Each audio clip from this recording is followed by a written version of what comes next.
Hey, what's up, everybody? It's your boy, the Ambassador, and this is Testimony Thursday.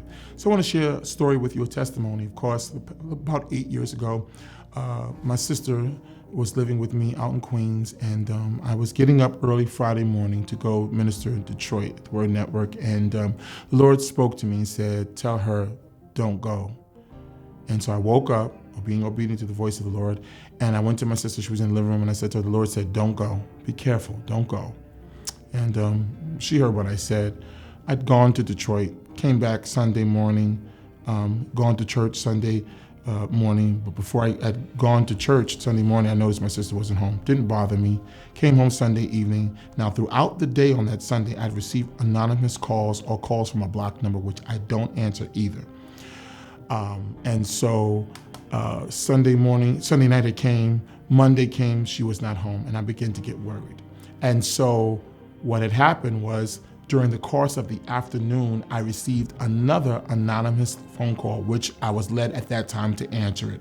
On the other line, there was a young lady who gave her name. She said she was from the Brooklyn Defender's office, and that there had been an altercation Saturday night, previously right before the Monday, where my sister had gone to a house with her boyfriend's friend's house. While they were there that evening, my sister's boyfriend at that time, ex-girlfriend, comes to the house. They let her in. The young lady goes in the kitchen, gets a steak knife, slashes my sister across the face, giving her 52 stitches. My sister, in the midst of trying to get the knife from the young lady, punctured the young lady in her lungs, and my sister is arrested. At the moment that I'm talking to this young lady, like, my whole world is feeling like I'm just lost. This is a dream. Somebody needs to pinch me. I need to wake up, because she's telling me my sister is arrested for, of course, defending herself, self-defense, but she could look up to 7 years in prison, even with never ever having a record in the past. At that moment, being the ambassador, being an elder, none of that stuff mattered, because at that moment, I felt like I was losing it all, y'all. I felt like I was thinking about the fact that I had no money for a lawyer. I had no money for bail to get my sister out. I felt hopeless. And at that moment, being with the spirit of heaviness and depression and sad, I went into the living room and I sat on the floor like we did in kindergarten, Indian style, legs crossed. And the radio was on and a song came on. And I'll never forget, while I was sitting there feeling weighed down and feeling like I was losing everything in life at that moment, the words of this song says, I stand amazed at your glory. I stand amazed at your strength. I stand amazed at your power. You're so amazing, amazing. And at that moment, God met me. He met me in my living room.